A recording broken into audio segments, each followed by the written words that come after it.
कर्ण की छवि आज भी भारतीय जनमानस में एक ऐसे महायोद्धा की है जो जीवन भर प्रतिकूल परिस्थितियों से लड़ता रहा।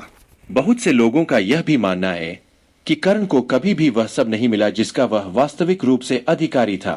दो तर्कसंगत रूप से कहा जाए तो हस्तिनापुर के सिंहासन का वास्तविक अधिकारी कर्ण ही था, क्योंकि वह कुरु राज परिवार से ही था और युधिष्ठिर और दुर्योधन से ज्येष्ठ था, लेकिन उसकी वास्तविक पहचान उसकी मृत्यु तक अज्ञात ही रही।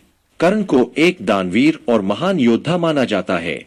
उन्हें दानवीर और अंगराज कर्ण भी कहा जाता है। कर्ण का जन्म कुंती को मिले एक वरदान स्वरूप हुआ था। जब वह कुंवारी थी तब एक बार दुर्वासा ऋषि उनके पिता के महल में पधारे। तब कुंती ने पूरे 1 वर्ष तक ऋषि की बहुत अच्छे से सेवा की। कुंती के सेवा भाव से प्रसन्न होकर उन्होंने अपनी दिव्य दृष्टि से ये देख लिया कि पांडु से उसे संतान नहीं हो सकती और उसे ये वरदान दिया कि वह किसी भी देवता का स्मरण करके उनसे संतान उत्पन्न कर सकती है।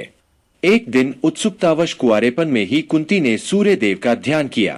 इससे सूर्य देव प्रकट हुए और उसकी नाभि को छूकर उसके गर्भ में प्रवेश किया और अपने पुत्र को वहां मंत्रों द्वारा स्थापित किया। कालांतर में कुंती के गर्भ से ऐसा बालक उत्पन्न हुआ जो तेज में सूर्य के ही समान था और वह कवच और कुंडल लेकर उत्पन्न हुआ था जो जन्म से ही उसके शरीर से चिपके हुए थे।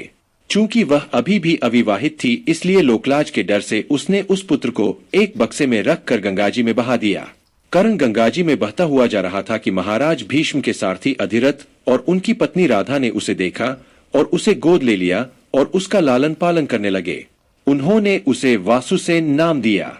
अपनी पालनकर्ता माता के नाम पर कर्ण को राधे के नाम से भी जाना जाता है। अपने जन्म के रहस्योद्घाटन होने और अंक का राजा बनाए जाने के पश्चात भी कर्ण ने सदैव उन्हीं को अपना माता पिता माना और अपनी मृत्यु तक सभी पुत्र धर्मों को निभाया। अंक का राजा बनाए जाने के पश्चात कर्ण का एक नाम अंगराज भी हुआ।